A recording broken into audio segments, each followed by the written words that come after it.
engaged in mobile robotics research.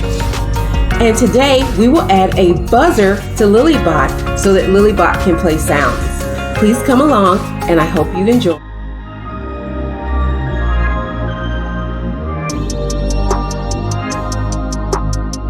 The robot turns off and it stops moving and it stops detecting light.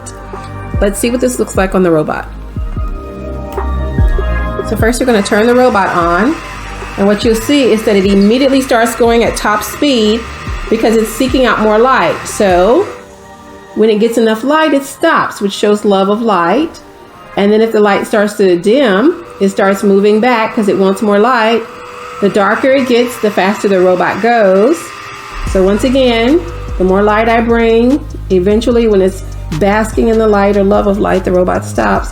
But as I take the light away, the robot starts moving to top speed.